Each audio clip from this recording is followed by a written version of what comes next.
Troy, I'm just telling you, the energy's already vibing. Music is fading. We are setting the mood for another episode of Conspiracies and Mysteries, and I'm spinning all over the place. Welcome. Hey, you know what, Troy? Normally I introduce everybody who's here. But Troy, would you please take the stage and let everybody know who's in the studio with us this evening? Santa Claus? Which one? Okay. This is my mom and dad, Fred and Sherry Whitworth. Hi, Whitworth. Thanks so much for joining us. They own Josephine's. Okay, they're in Godfrey. Yeah. Yeah, nice little block. Yes, been there, love it. Yeah. Now, if I may, before we dive into tonight's topic, you're a pretty big fella, so I'm going to behave myself when I say you have such a beautiful smile. Well, thank you. I absolutely love that smile. Well, thank you. It's radiating over to me. Okay, I'm gonna behave now. So listen, ladies and gentlemen, welcome back. Another episode of Conspiracies and Mysteries, and today's topic is NDE. Now, Troy, can you share what NDE stands for? Yes, near-death experiences. Woo! And when people talk about them, it's always assumed that they have it and then they come back and talk about it. But I'm also talking about end-of-life behaviors, okay? Because those are also, you're near death for those also. So, matter of fact, I don't know if we've got the first clip. You want to start with the first clip? Let's just show the first clip. Let's start with the first clip. Let me do this technology thing here that I'm learning so I don't mess it up. But here we go. Now, wait a minute. Stop it for a minute. Yeah. I wanted to tell you real quick. Okay. In my research, because there's a bunch of these online, okay? Yeah. There is so much fakery out there. I can't believe how much fakery is out there. I mean, with AI and these fake stories, it's hard to find truth nowadays. And we talk about that all the time. You just don't watch a video and all of a sudden you become a philosopher. Right. But here, we're going to show a clip. The reason I liked her and what I would recommend other people do when they're researching this is I've watched enough Judge Judy to where she knows she can read people pretty good. And if people's eyes are dancing all over the place, chances are they're lying. I'm just throwing that out there. That's the thing that people do when they're telling a big one. Their eyes are dancing all over the place. So when I was checking out these videos, and I actually remember this gal's story. She was in a kayaking accident, and I think she's dead for a while. But if you look at her eyes really don't shift around. They're not dancing all over the place, coming up with something to say.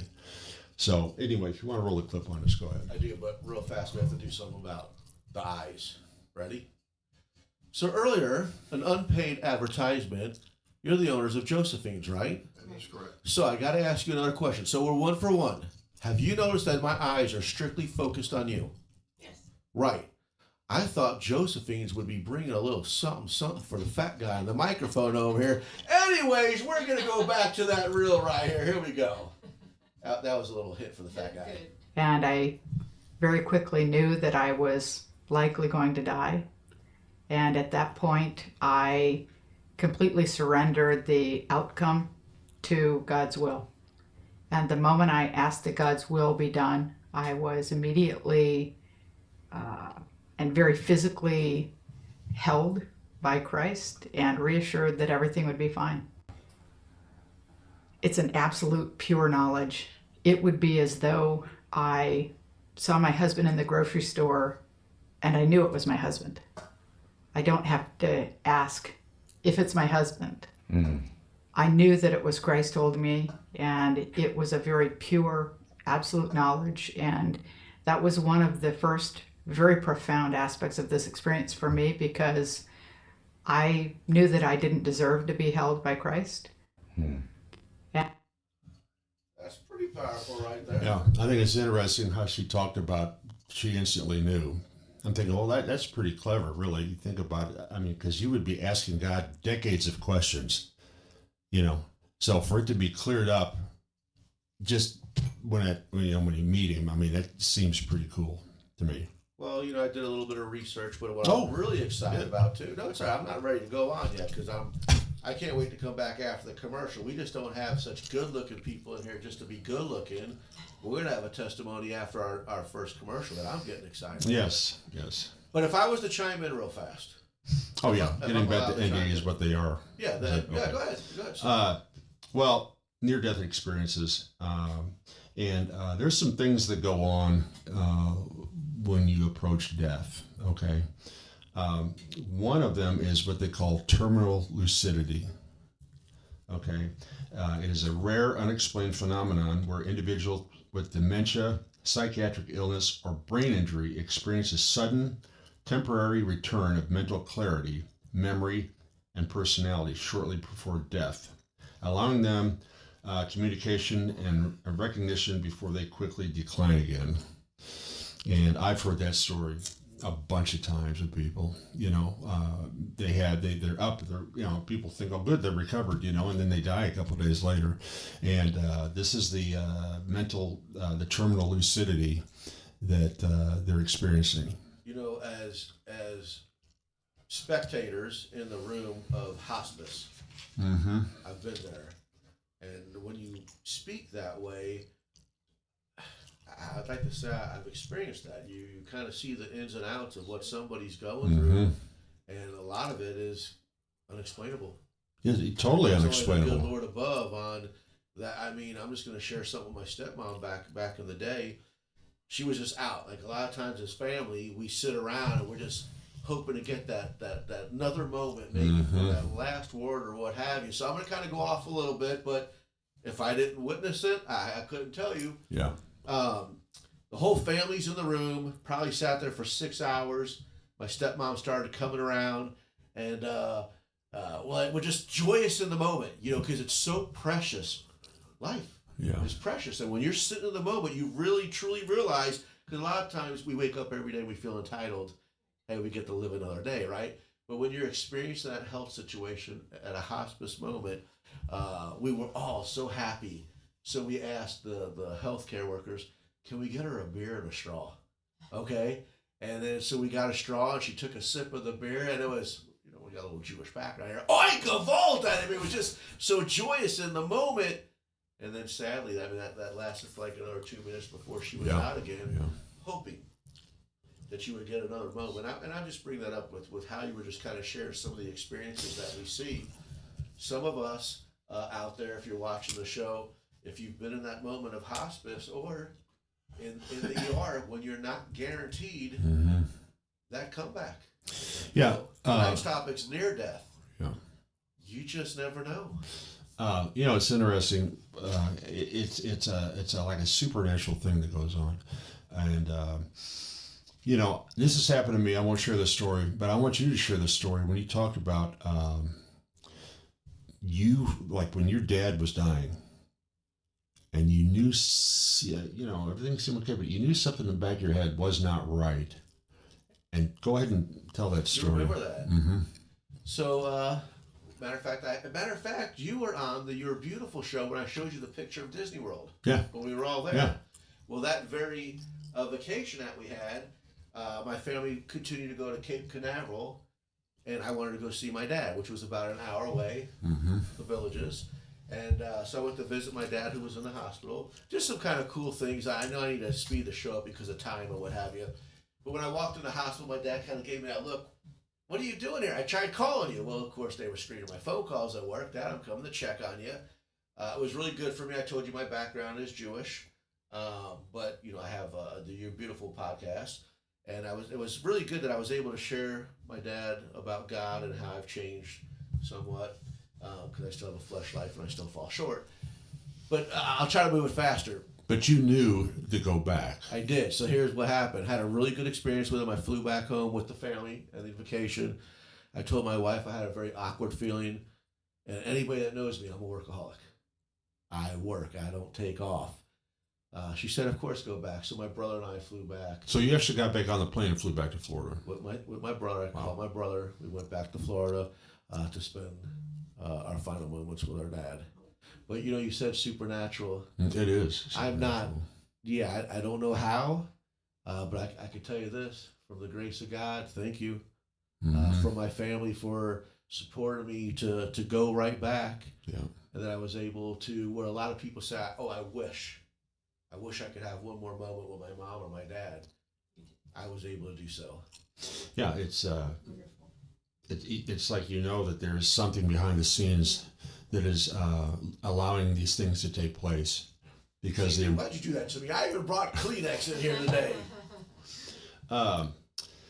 Anyway, getting back to the NDE events, consciousness and perception, hyperlucid awareness, the brain activity bursts gamma wave, more gamma wave occurs, and they link that to a higher consciousness, and this suggests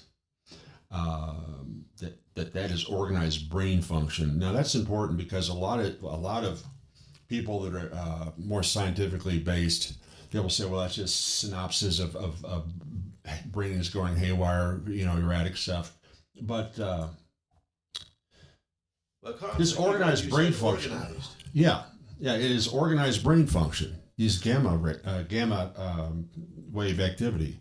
So it's not just some random thing like an engine starting to go or something. I mean, this is the common experiences are feelings of peace, and they see light and deceased relatives. Now, and we'll talk about that with my mom. My thunder. I was going to bring that up. But go ahead, Troy. But also after the event, if they live to tell about this, it's transformative. And they learn not to fear death. And I hear a lot about this in nurses that work in hospice. I know one personally, and she's told me stories years ago. And she doesn't fear death at all because she's watching these events where these people are talking to loved ones at their deathbed. And they said it's in a way, it's a very beautiful thing. So, so anyway, that's just kind of what I've written down here about NDEs. You want to run that other clip? Yeah, let's do that. Let's look. I'm trying to get smooth. I'm getting away from my bloopers here, except for that one, right? It's got my little bullets for a show today. And here we go. I died on the operating table. Dr. Gillenoff, Dr. Griffin were my doctors. They witnessed it. They brought me back. I saw the whole thing. It didn't hurt. And I was looking at everybody running the room, and they were panicking. And I mean, they were doing stuff, but they were really scared. Wow, you remember this? Oh, I saw it. I watched the whole thing. And then I saw them put the flaps on, and then when I came back, that's when it hurt. But it was like when I first met God, when he asked me to become an actor, I felt this great peace and love. The reason why I'm talking about it right now is because so many people don't have the peace. They don't have the love. The reason why I brought that up is I felt incredible peace and love that's waiting for us. It was amazing. And I didn't, I had this, just hang on for a second. It was really calm. And I was dead. I died. Wow. I love Jim Caviezel. I think he actually got struck by lightning when he was doing, when he was portraying Jesus in the Passion of the Christ movie. Did you know that? No, I didn't know. I think he actually got struck by lightning. I think I was actually stuck in what he was sharing because I didn't bring any videos to today's episode, but what he was sharing, and I actually share this word a bunch every week on my 2 p.m. podcast. I don't think people could truly appreciate the word peace. So when I heard him talking about peace, and earlier before we went to this, you were talking about what your hospice nurse talks about is that peace. Yeah. Well, one of the videos I watched, the gal was sharing pretty much the same piece, that she was like, well, here, I met God, and he told me I got pretty much a 7-month vacation back in life to say goodbye, and in 7 months, I'm going to die. And she did. But there was and it sounds a little morbid, but I'm speaking of peace. Mm-hmm. She was able to witness the other side, be told to come back, and she already knew where she was going back in 7 months, but she had that 7 months to have peace with the flesh life of her loved ones. Yeah, that's amazing. But how do you say it's so calming? I mean, anytime you use the word death, to me, that speaks morbid. Yeah, I know. So... there's as I was researching this, I thought, man, this sounds a lot like something else I've researched a long time ago. It almost sounds like astral projection. I don't know if you're familiar with that or not. Anytime you use more than a couple syllables, Troy, I'm lost. Well, there's some that believe that this astral projection takes place sometimes, maybe even every night when you sleep. That your spirit or whatever kind of leaves your body for a little bit. And, of course, I don't recall that ever happening. I do. When I knew Josephine's was coming in on the podcast, I was like, leave it. Okay, here we Dude, go. gets me carried away. I told you don't use more syllables that I can't understand. I go wacko. Okay. My eyes start rolling. Well, the stages of death. I was sick for about 2.5 years. No one knew what it was. I was weak. I had no energy. My back hurt. My knees hurt. My stomach hurt. And I guess I had seen life like I hadn't seen it before, This is what, I had major depression. I'd never had major depression. When you're depressed, when you're depressed. It wasn't just, I was depressed. So all of these things, and these are kind of like the stages of death, because I denied it. I kept thinking, I'm going to get better. I'm fine. Then I wouldn't get fine. And it got to the point where after a year or so, 1.5 years, 2 years of prayer, I quit praying. Wow. I thought, you know what? This is how it's going to be. Well, no one's listening, so I'm not going to talk. This is just how it's going to be. That is a reminder for 2 p.m. It's not his time, not your time. Go ahead, Troy. Well, so then, and then this is another stage of this, bargaining, okay? So you go from denial, anger, to bargaining. Depression, and then acceptance, okay? And I swear to you, I was going through those stages. So it's almost like it's almost built into our bodies, the preparation for the death, and even if you're not going to die, even if you come back from it or whatever, because I'm going to tell you what, there was no way I thought I was coming back. Who gets better after 2.5 years? So that's what I was just going to say, to share with our listeners. So near-death experience doesn't necessarily mean you just got hit in a T-bone and they're rushing you to the hospital. What you're saying is that there's experiences that can go on a daily basis. That's just astro-psycho. I never thought it would happen. But I can tell you, after that, when I went through that, obviously you don't take things for granted anymore.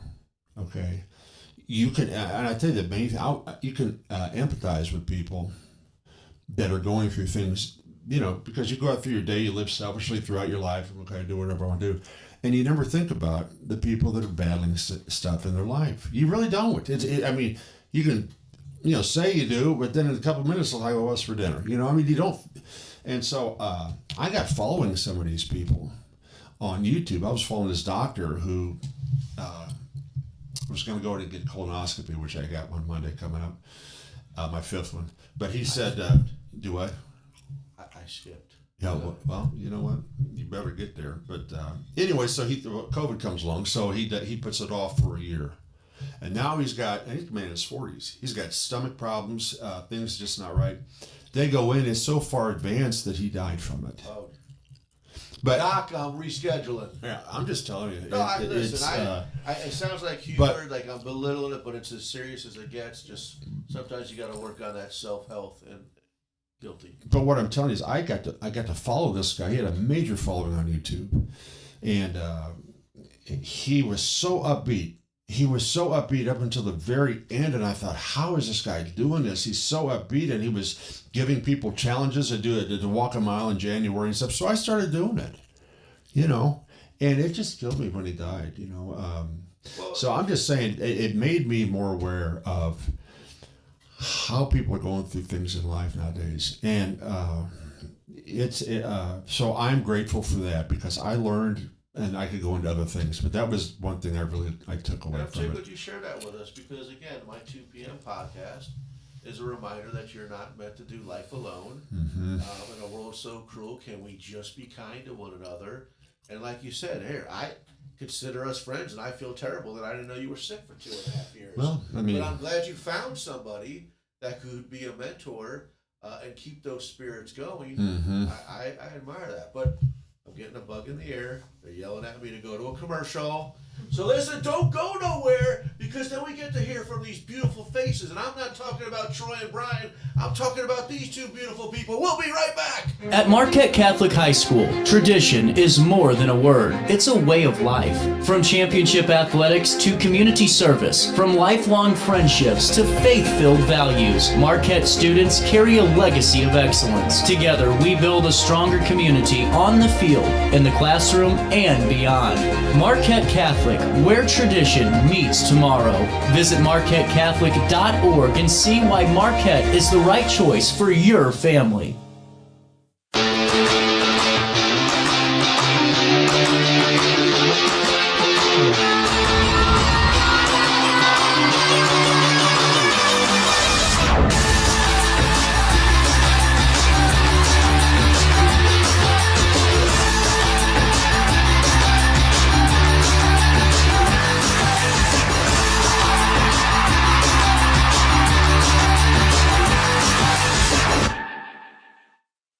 You won't find a better health club than Nautilus Fitness Center. More cardio, more free weights and equipment, more classes, a swimming pool, and more. If you're serious about your health and want to make a change, then stop thinking about it and visit Nautilus Fitness Center on Industrial Drive in Alton. Don't fall for the hype you get from the other health clubs. Nautilus is the Riverbend's premier health club. Has been for years and will be for years to come. Get to Nautilus Fitness Center and get started on a healthier new you.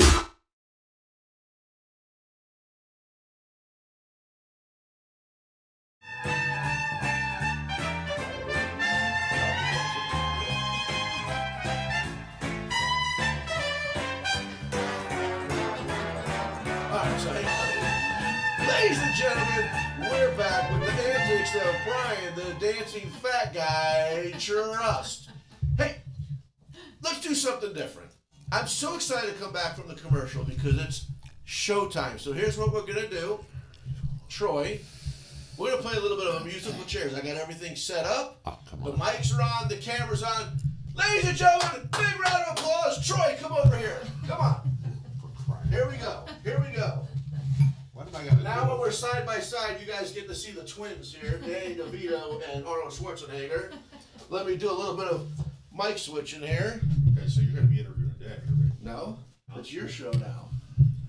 So Troy, you've already introduced that we are privileged and honored to have your parents here on the studio, and the topic tonight is near-death experience. So, Okay, well, Dad, you want to start? Let's set it up. This was how long ago was this? It was January the 22nd of 2022. Has it been that? Okay, so yeah, it's about. Actually, it was January the 29th of 2022. Okay, so go ahead and. So Actually, that day was an absolute gorgeous day. I was setting out on my lanai in Florida, looking at my boat dock that my wife had just bought for me, having a cup of coffee, and I have to tell you, life was great. And I started to get up and go to out to the dock, and I have to go in and fill up another cup of coffee. And when I walked in the house, I found my wife laying in a pool of blood in the foyer, semi-conscious. And I called 911, and they immediately were there and took care of her, put her in the ambulance, and went to the hospital. I stayed at home, cleaned up the foyer of our house, went to the hospital, thinking my wife's just got a bump on her head, you know, that kind of thing. And they said, Mr. Whitworth, the doctor would like to talk to you. And I said, okay, good. And I went in, and he said, you and your wife have a will? And I said, yeah, what are you asking me that for? And he said, well, your wife's not going to live. I said, what? And he said, your wife's not going to live. I said, what do you mean? What's happened? He said, well, she's got a massive blood clot on her side of her head, and the chances of her surviving are not good. And I said, well, what's the percentage? What's the percentage of her surviving? And he said 97% that she will not survive. And I said, well, what can you do for her? He said, I can do two things. Neither one are very good. He said, I can take half her skull out, and she will live, but she will not recognize anyone. She'll be a complete vegetable the rest of her life, sitting in a chair. I said, what is the other option? He said, the other option is we can make her comfortable, and she'll just pass away. And I went from feeling like I'm the luckiest guy in the world to what in the world am I going to do? I don't know. I got to call my family. And by the way, just so you'll know, we at that time were married 63 years, and I don't think in 63 years we've ever been apart. No, we've been together for 63 years. So anyway, I called my kids, Troy and Scott. Called Sherry's sister. Everybody was very, very upset, as I was, obviously. And I called a friend of ours and told her, I said, 97% chance she's just not going to make it. The doctor told me she's not going to make it. And rather than this lady said to me, her name is Anita and Joe Bauer. She said, that's unacceptable to me. And I couldn't, what's she talking about? That's what the doctor told me. She said, I'm calling the prayer warriors. I said, I don't even know what prayer warriors are. And she said, I'm calling the prayer warriors. I'm not going to accept that. So I find that I went home, prayed a lot, went over to the airport. That was at 11 o'clock. That the doctor told me that my wife wasn't going to live. And my youngest son, Scott, was coming in at 1:30. I went over to the airport, picked him up. The poor kid was crying his eyes out. He gets in the car and he says, Dad, how's Mom? And I said, Scott, your mom's not going to make it. We go to the hospital, and as we got there to her room, the nurse said to me, the doctor wants to talk to you again. I thought, well, this can't be good. And I went in, he said, it's an absolute miracle. He said, absolute miracle. He said, your wife has made a comeback, and we think that we're going to be able to treat her, and we think she's going to be able to live. And I got to tell you, I just about fell over. And it's the happiest day of my life. Went from the worst day of my life to the happiest day of my life. Fred, there's a couple of things I wanted to add to that, and that was the reason they thought I wasn't going to live was because I was on a blood thinner. That's correct. And it was one that they can't stop it quickly. The doctor told me, he said, we're not so much fighting the injury, we're fighting the fact that your wife has been on the blood thinner, and we can't get the bleeding to stop. Yeah. And that was what it was. Anyway, it was a brain bleed. Yes, it was. But it was mostly it's a skull forcing pressure on her brain, but then it stopped. It stopped. And then the doctor said, Fred said, I just talked to a good friend, and she's calling the prayer warriors. So I don't want to do either one of those surgeries on your head. Just wait and see what happens. Well, then I got better, a little better. And the doctor came back and he goes, well, we've got good news. It seems like it has gotten quite a bit better, and I'm a Christian too. That just is. That's exactly what he said. Glory be to God. That's right. That's right. So anyway, from that day on, she every day got better. She's in the hospital a little over a month. And the doctor told me that it takes the body 17 to 21 days to dissipate the blood clot. And I said, well, what did we do after that? We should be able to come home. And he said, actually, we'd have to perform a surgery on her but it's excellent results. And I said, well, what is it? And he said, well, it's called a burr hole surgery, where they actually drill holes in their head and drain the blood out, the blood clot. And my wife for almost a month was just in and out of it like a coma. But she would be conscious sometimes. Sometimes we could talk, and other times she'd drift off. So anyway, I said, go ahead and do it. I mean, it's kind of strange for me. I had every decision I had to make was my wife's life or death. That's quite a challenging thing to have to deal with. But I tried to do everything that I felt was right. And I told him, I said, well, he said, it really has fantastic results and there's minimal problems with it. So on the 17th day, he called me and he said, your wife, everything has dissipated. He said, I'd like to do the surgery on her tomorrow morning. I said, fine, we'll do it. I went to the hospital at 7 o'clock in the morning. They took her in, operated on her, and I said, I'll wait out in the waiting room. And at 9 o'clock, he called me and said, everything went fantastic. Everything is great. And again, it's a miracle. Your wife's going to be okay. And while she was in that state of near death, really we didn't have much conversation. There wasn't a lot that I could really talk about because she was pretty well in and out of a semi-coma, I guess you call it. And so I said, can I see my wife? And he said, no. He said, we have to keep her in urgent care for at least a day, and he said, you can see her tomorrow morning.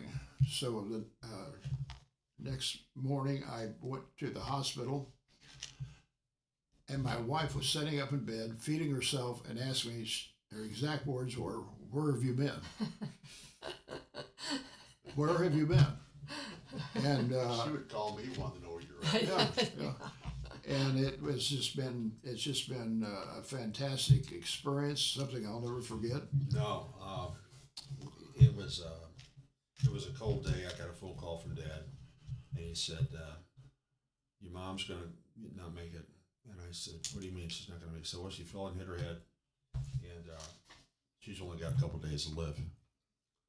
I mean, I remember where I was at. I was in my addition. I was looking out in my backyard, and I said, you've got to be kidding me.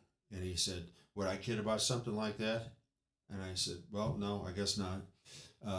The rest of the time between that moment and us even going down there was just like a blur. You don't get hungry. You're not aware of things. I knew I had to go get my driver's license in Jerseyville because I wasn't going to be able to get on a plane, right?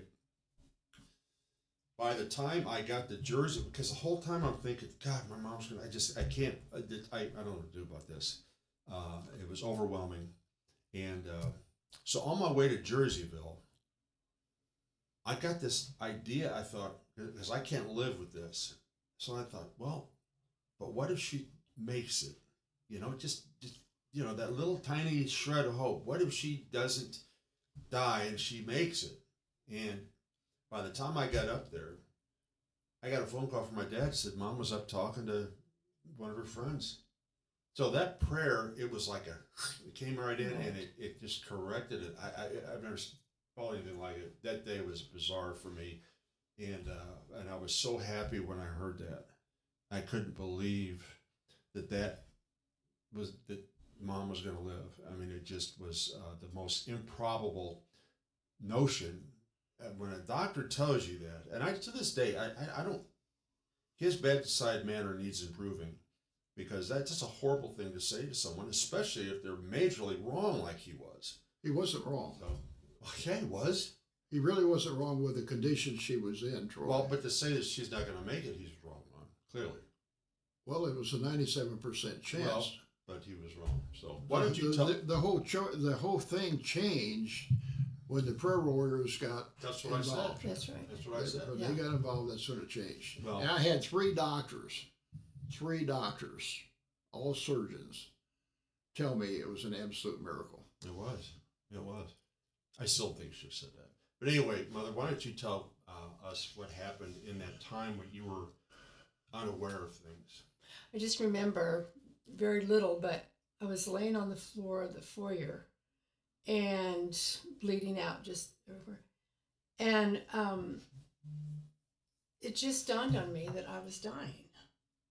I just felt I was going out of this life into a different area.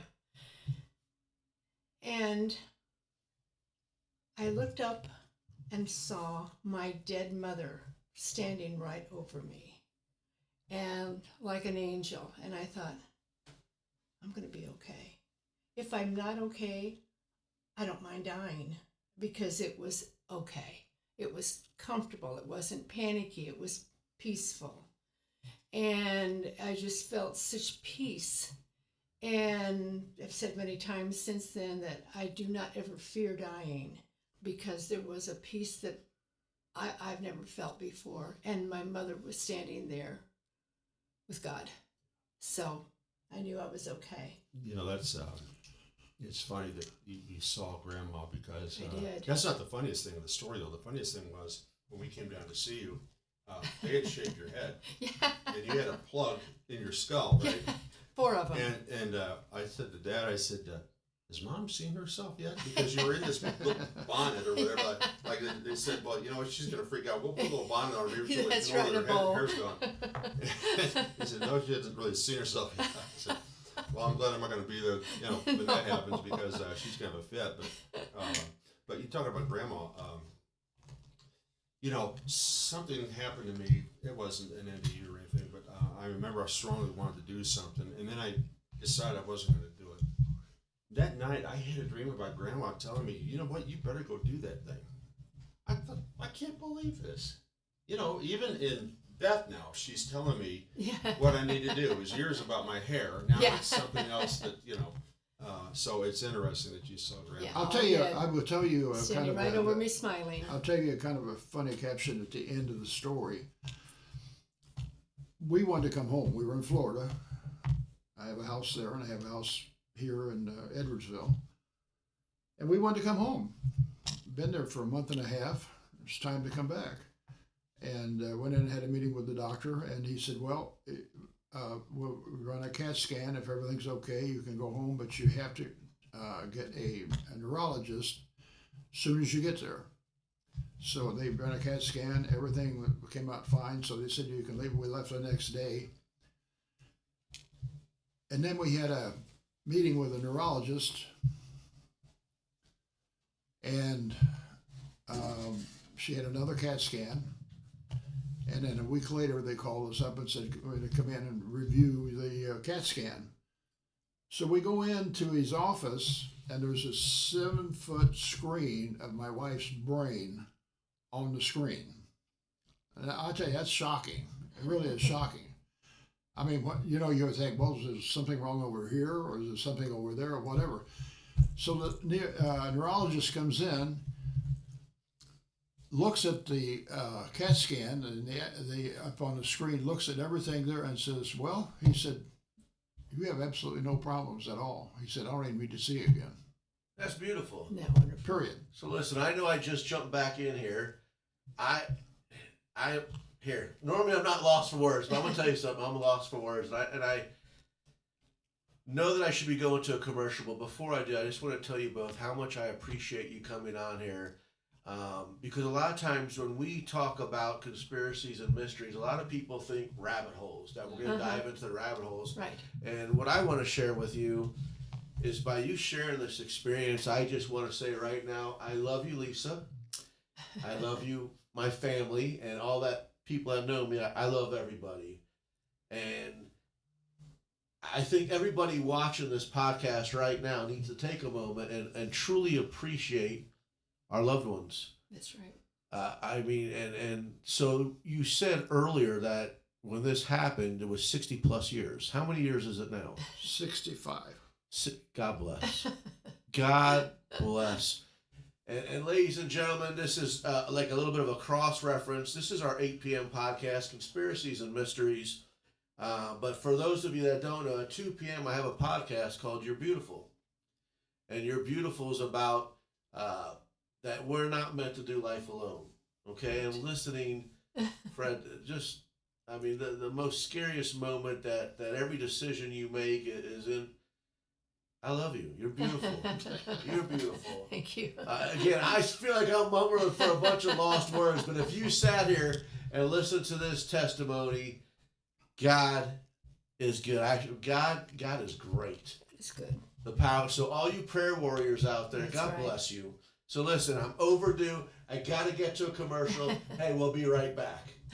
I set the thermostat so my house would be warm when I got home from work, but the kitchen is still cool. At Bear Heating and Cooling, we stand behind every Linux system we sell. My dealer said he'd take care of everything. At Bear Heating and Cooling, we understand everyone wants prompt, professional service. Turns out it wasn't my furnace after all, just a little something blocking the vent. Pretty smart dog if you ask me. For service you can count on, call Bear Heating and Cooling. Lennox. Innovation never felt so good. At Landmark Realty, we're proud to serve the Riverbend area with offices in Godfrey and Jerseyville. Whether you're buying your first home or your forever home, our team is here to guide you every step of the way. And if you're ready to start your dream business, we can help you find the perfect commercial property. Visit us today at godfreylandmark.com. Landmark Realty, serving the Riverbend and serving you. Macias Insurance Agency, providing quality products with extremely competitive prices. As an independent provider, we source multiple companies to offer the best rates possible, covering auto, home, business, and life insurance. Our goal is to provide quality service that meets and exceeds customer expectations. You can rest easy knowing the Macias team is working round the clock to ensure that both you and the most important parts of your life are covered. Our qualified professionals make the insurance process easy so you can live carefree and focus on what matters most. Visit MaciasInsuranceAgency.com today to find out what our team can do for you.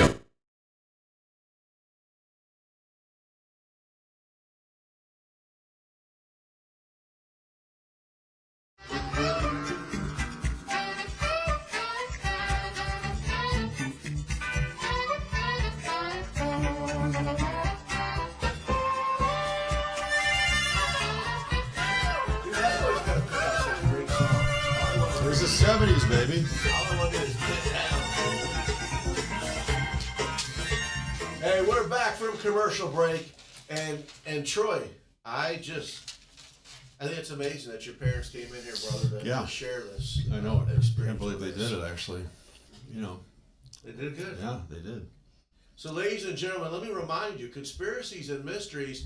Listen, we love rabbit holes. We love it all, but that's what's so awesome about this podcast. It's about every topic. So let me, while I have that moment, trustonriverbender@gmail.com. Would you like to be a guest? Matter of fact, I got to throw a shout out to Rodney Hatfield. Listen, Rodney, we already have a guest coming on the 18th. Then we've got Christmas. Then we got New Year's. But what do you think about? So here's why I'm bringing that up, Rodney. Rodney is not in our backyard. Okay, so is he the one, the Admiral Byrd guy? Yes. Okay, yeah, I'd like to talk to him. Yeah, so I'm going to reach out to you after the podcast, but you're going to be the first episode in January as we figure out how to do these technicals. It was a blessing because we had your folks who, live right here in town was able to come on the set. Hey, we're going to jump right back into NDE, which is near-death experiences. And Troy, what I wanted to bring up, and this is so crazy. Because I have so much faith, I try to take the word coincidental out of my vocabulary, okay? But earlier today, on my 2 p.m. podcast, what I wanted to bring up about NDE, this guy had brought up blindness. And here's where they kind of coincide. Mm-hmm. That people who have been in the same near-death experience that are blind had vision. Right. And some have 360 vision vivid. instead of the pie-shaped vision. Right. So, matter of fact, as I'm telling you to be a guest on this podcast with the topic of your choice, hey, before we go that far, have you been someone who's experienced a near-death experience? And listen, if you don't want it to be public and, just comment on the Facebook or the YouTube, again, let me throw it out there. Trust on Riverbender gmail.com. If you're open, I'd love you to share that experience with us. Yeah. Wouldn't you like to know, Troy? Yeah, I would. Because it could talk about the tunnels and the lights, or we just talked about the blindness, right? Mm-hmm. What about those people who are laying on the table to where they're incoherent to the doctors based on vital signs and brain waves, what have you, but then they speak, they can vividly remember the entire conversation? Yeah. I knew a gal once that had one of these NDEs, and she said that she was the classic out of the body looking down, right? And she said it scared me to death because I knew I was dying or something wasn't right because I'm above my body, and they're trying to work on her. So that's pretty weird. And, I feel sorry for a lot of people out there nowadays trying to find truth in virtually anything nowadays, because there were so many fake NDE stories that I came across. I'll give you an example. Everyone scrolls on Facebook. And so up came this guy who was in bed, and he was crying his eyes out that Jesus was right there, okay? And he's crying his eyes out. He's just, he just can't. And I thought, I totally believed it. I did, because, I'm a Christian guy. You want to believe it, right? Sure. And so today when I'm looking this stuff up, it's the same script. It's either, artificial intelligence or these really great actors. But it's always the same, but it's a different guy in a different bed. And then they're saying this, and I'm thinking, you're making a mockery out of believers here, so it makes it very difficult. It's just like anytime you're trying to get to a truth, something's going to try and take that truth away from you. So I'm just very skeptical about a lot of things, but these NDEs are real. And I know this vividly. I want to share something. And I know we've got a couple other things planned, but you just said something that, even though I know we were going to talk about this tonight, it wasn't even on the radar until you just said that somebody was sharing with you about that outer body experience, okay? I'm going to share something personal, so there's absolutely no fakery in what I'm going to share with you. And I'll try to be brief because I know you wanted to talk about a couple other videos that we have. Go ahead. I had an employee. I remember this. Guys, I can't make this up, but I do want to speed this up since we're running short on time. This guy, and I'm going to kind of get a little uncanny here, was always in hyper mode, okay? Everything he did was strong and was fast, to the point where he would say, "Boss, I'm running a little bit late because I'm taking a beep." I'm like, "Bruce, that's a little too much information. I don't need to know that." But in short, he always communicated everything with me, okay? One day he shows up to work, and he's extra hyper, bouncing all over the place, and we already know how bad I am about interrupting him, all right? Because I'm always interrupting you. He goes, "Boss, please let me speak. Don't interrupt me, but I got to share what I just had." I'm laying on my couch, and I can't explain it, but I saw myself rising off the couch, boss. Something's coming. I got to get the pastor to your house. I got to bless your house. Now, he shared this with me, and he shared it with one other person. 2 days later, I'm on vacation in Branson. I get a phone call. Bruce is no longer with us. Jeez. Bruce was preparing for what was to come by having the pastor. He always called me his brother, so I still love you, Bruce. But to have the pastors come bless my house because death was coming.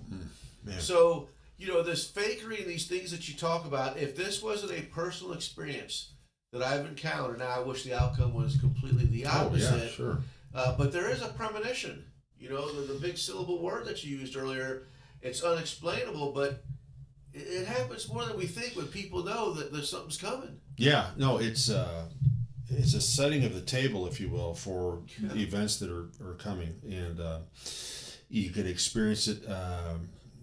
Even if you're not dying, it's like you've ever had this feeling that you walk out of a room, just like you said with your dad. I walked out of a room after talking to a gal who was in the hospital for something that seemingly was, I thought, maybe minor, Right. and I walked out and I thought, that's the last time I'm going to see her. I knew, and sure enough, a week or so later, she was gone. Not everybody's blessed with the miracle of your mom only had 3%. What an absolute miracle. I still blame the doctor for talking like Well, that. I can see I think that's horrible. I think you should say, well, statistically, it's a bad outcome at this percentage, Right. but there's always hope. He just shouldn't have. I still, out of all of that, I still am upset that here we've got a guy that is delivering such delicate news to people, and he's absolutely taking a 2x4 to your head with something like that. I just think it's terrible. No, and I agree with you, because anybody listening or watching the show can see the trauma. I've seen it with your dad and the fidgeting and the books. Oh, But yeah. you know what I absolutely loved? Your mom's glow. Glory be to God. So listen, we're running short on time, so I'm going to play another video that I know Troy was going to set me up to play, but I'm going to move this podcast fast because we are running on time. So here we go. Came back from my death. The moment I came back, all faith was erased, all belief was erased. Came back with no belief in culture or religion or in God, because to me God is not a thing to be believed in. I know God is real. I know where I'm from. I know where I'm going. But more importantly, I know that I'm known by the knower of all, and I can't ever turn away from that. It's not something that ever shuts off. In addition to having no belief and no faith, I don't have any doubt. I am doubtless and completely unafraid of death, because I know where I'm going. Oh, I love in your book you say that it's like you don't believe in trees and birds, like you know they exist. Right, exactly. So I don't have to believe that this glass exists and that water exists. We take it for granted. We know it exists. That was the same way, a similar way to which the divine presented itself as self-evidently so. The day I came back from my death, the moment I came back. Yeah. Isn't that cool? Well, I think that's the third video we watched, and yeah, each one 100% is, and a matter of fact, your mom, peace. Mm-hmm. Once you have this experience, and I know not everyone's the same, but this peace, that not only the videos, but your mom is like, that's pretty, it's supernatural powerful. Yeah, it was supernatural. It's,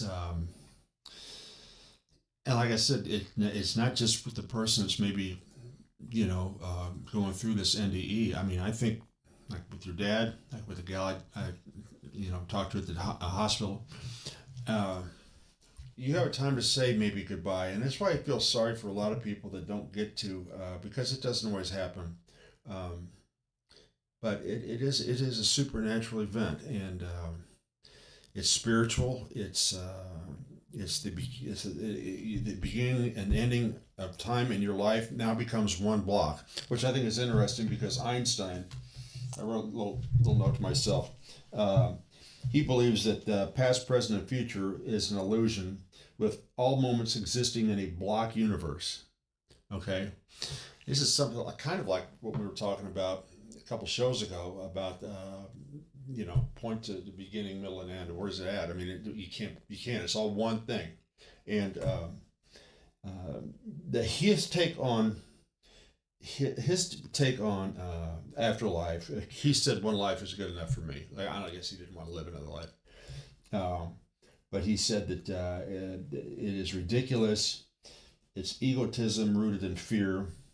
But he did see immortality in the continuation of energy and influence through the universe, much like the flow of time. It found deep religious awe in the cosmos mystery, but not the afterlife. So it seems to me like he still is saying that energy is still out there after you die. Okay, it's anybody's guess. And it's funny that a lot of these NDEs, they all seem to be of a personal variety. You hear about the classic tunnel and the light and the people, and I'm not discounting that, because I think that happens. But we're all unique. Like I said before, we're all watching the same movie, but we're all unique. So your end of life experience is going to be unique also. Wouldn't that make sense? Well, absolutely, because we're all built differently. Right. We all operate. And speaking of, only because we're short on time, as soon as you said towards the end, I know we have one more reel. Yeah, let's go ahead, because this one here is I want you to pay attention to this gal, and you tell me if this is made up. I don't think it is for a minute. Was living her final moments when something incredible happened. As her daughter Erica sat beside her, capturing their last moments together, her mother suddenly whispered, Easy. And where are they at? when Erica Erica asked what she meant, her mother described 4 glowing figures standing above her bed, silent, peaceful, watching. How many? 4. Erica believes they weren't hallucinations, but something more. Shortly after this moment, her mother peacefully passed away. Erica believes those 4 beings were spiritual guides, coming to lead her mother into the afterlife. Her mother was... Dude, that's beautiful. That goes back to earlier what I was talking about. If any one of you has been bedside at a hospice facility, I'm just so glad that she was able to be there. But then for the mom to share her experience, what she was witnessing. Yeah. That's how we learn. Yeah, it is. These testimonies is how we learn. And that's why I'm always throwing it out there. Trust on RiverBender@gmail.com. What better opposed to the research that we do that we get to hear directly from you? We would love that opportunity. So, Troy, we've only got a few minutes left on this podcast. Did you have any outro comments that you wanted to share on this? Well, choose wisely, of course, with your research. You will come across some interesting people. I love the ones where the guy is like an atheist, and then he has this NDE, and it just changes his outlook. I mean, those are out there. There was also a guy that looked like one of our founding fathers. His hairdo was awful, but he was an authority on end of life, and I wish I could have caught his name because he was really good. Some kind of a scholarly doctorate guy. I don't know. He looked very college-like, professorial, but there's a lot of good stuff out there. And the thing we fight a lot is, like we talked about in some other shows, is to be married to the world. And so this might be brain Doritos for some people. But then they're going to go out and they're going to go shopping, or they're going to do whatever. And that's life. I mean, we're trapped in it. But, the day of reckoning is coming. So, if you want to learn from some of this stuff, some of these NDEs that people have, I think it's worth your while. And I think once you look at enough of these, you can discern what is crap and what is real. And but I do think the phenomenon is real. Well, and I appreciate you saying that. And I just want to, in the last couple of minutes, I want to take a moment and say thank you to RiverBender Radio for allowing us to have this podcast. Absolutely. Where I'm doubly blessed that, again, earlier in the day that I do have that podcast, You're Beautiful, and you nailed it. So before we end, what Troy always says, do your due diligence when you do your research.